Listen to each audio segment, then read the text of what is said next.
تو عمران نیازی کے اشارے پر دو صوبائی وزرائے خزانہ کو یہ کہا گیا کہ آپ IMF کی شرائط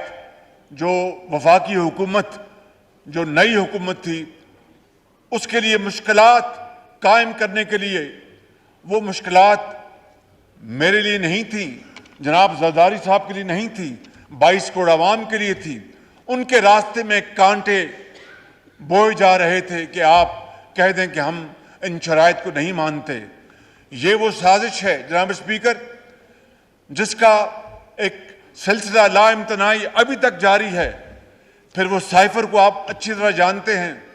امریکہ کو کس طرح نشانہ بنایا گیا کہ جناب وہ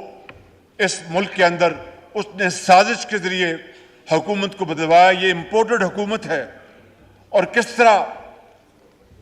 چین اور روس کے حوالے سے ہمدردی کا اظہار کیا گیا، وہ ہمدردی کا اظہار نہیں تھا، وہ مگرمچھ کے آنسو تھے۔ اور آج جناب اسپیکر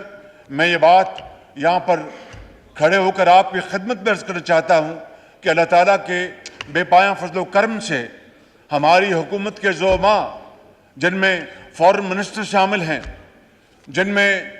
MOS پیٹرولیم شامل ہیں، ان کی اور تمام باقی وزارتوں کی محنت سے اس وقت جب میں آپ سے گزارشات کر رہا ہوں، رشیا میں پاکستان کے لیے سستے تیل کا جہاز، اس میں تیل جو ہے اس میں لادا جا رہا ہے اور وہ جلد پاکستان لے کے آئے گا۔ مجھے بتائیے